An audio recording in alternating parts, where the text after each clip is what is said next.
Viral di media sosial, tampak seorang pemuda tengah menggendong murid SD untuk menyeberangi sungai melewati sebatang kayu yang digunakan sebagai jembatan. Aksi para pemuda itu menarik perhatian warganet hingga terenyuh. Tak sedikit warganet memuji aksi pemuda-pemuda itu yang telah membantu sejumlah murid SD tersebut.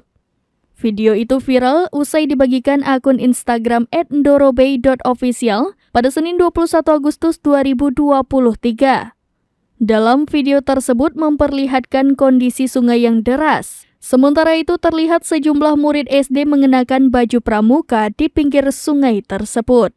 Ternyata para siswa SD tersebut sedang menunggu bantuan untuk menyeberang.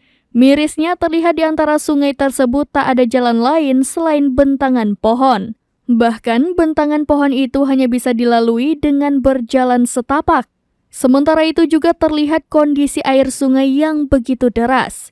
Beruntungnya sejumlah pemuda datang memberikan bantuan untuk menyeberangkan para murid SD itu.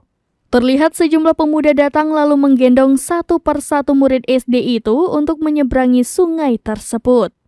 Suasana saat pemuda menyeberangi sungai sembari menggendong murid SD itu pun terlihat tegang.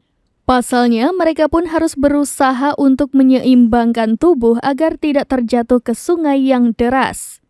Dalam keterangan peristiwa, pemuda membantu murid SD menyeberangi sungai itu terjadi di Desa Lawindra, Kecamatan Mazinonia Selatan, Sumatera Utara. Namun, tak dijelaskan lebih detail kapan kejadian dalam video itu terjadi.